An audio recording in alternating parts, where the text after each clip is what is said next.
If you're a migrant parent in Germany, I'm willing to bet there's one question that's always on your mind. What's my child's future going to look like here? And so much of that really comes down to citizenship. So today, let's break down exactly what you need to know. Look, the rules can feel really complex, right? It's a maze of legal terms and different residency permits, but our goal today is simple. We're going to give you a clear, step-by-step guide so you can feel confident about your family's path forward. And the guidance we're sharing comes from ParentCompass, powered by NotebookLM. It was founded by Vera Sompon, who's been a family counselor for over 16 years. Now that means the information you're about to hear isn't just theory from a law book. It's practical, real-world advice from someone who's worked with families just like yours. So here's our roadmap for today. We'll start with the big citizenship question. Then we'll unpack Germany's rules and look at the huge law changes from 2024. After that, we'll get into financial support, create an action plan for you, and wrap up with how you can find a community that gets it. Okay, let's start with that big question, because this is about so much more than just a passport, isn't it? It's about building a stable, secure future for your family, right here in Germany. The very first thing you need to understand is a really crucial difference. See, in a lot of countries, if you're born there, you're automatically a citizen. Well, that's not how it works in Germany.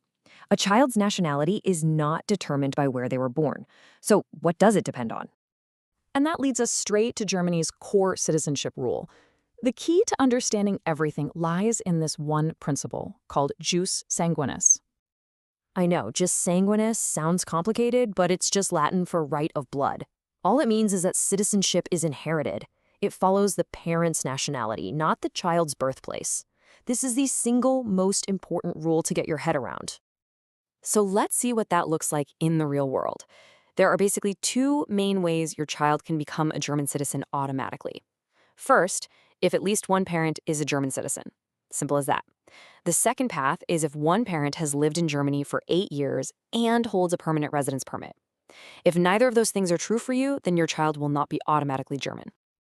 So what happens then? Well, if your child doesn't get citizenship at birth, their legal status is directly tied to yours. They literally inherit your residency permit. This is so critical to understand. Your legal status is your child's legal status. But here's where things get really exciting. The whole landscape is shifting. A brand new law in 2024 has opened up a much faster path to citizenship, and this is just fantastic news for so many families. The Nationality Modernization Act, which just took effect in June 2024, is a complete game changer.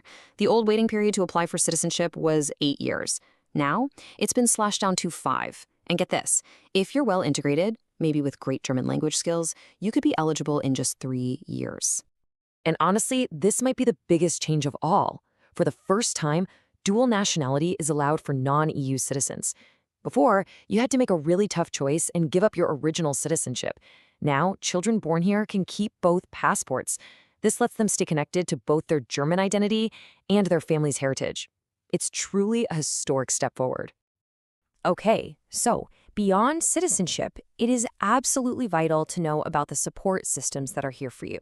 Let's talk about the parental rights and benefits that can be a real financial help for your family. First up is Elterngeld, or parental allowance.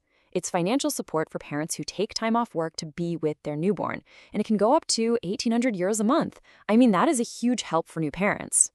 And then there's Kindergeld, the child benefit. To help with all the costs of raising a child, eligible families get 250 euros per child every single month. But that word is key, eligible. So who exactly qualifies? Well, your eligibility for these benefits really comes down to one thing: your residency status. You can apply if you have a residence permit that lets you work here.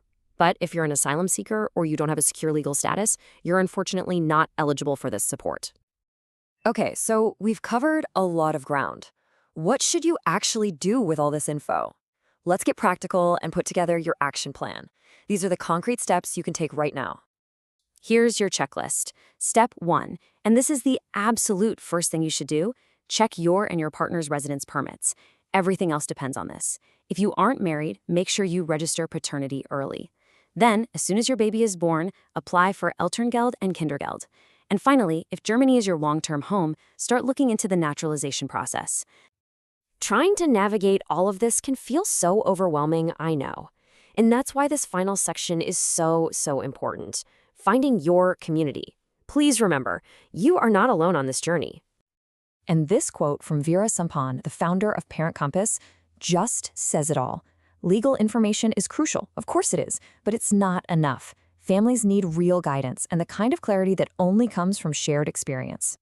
And that's exactly why ParentCompass exists. It's a place to find support you can trust, to get clear answers, and to connect with a community of people who know exactly what you're going through because they're going through it too. So your next step is to connect with that community. Building a strong foundation for your child is about way more than just paperwork. It's about feeling clear and confident in the choices you make. Just visit parentcompasshub.org to find that support. You really don't have to walk this path alone.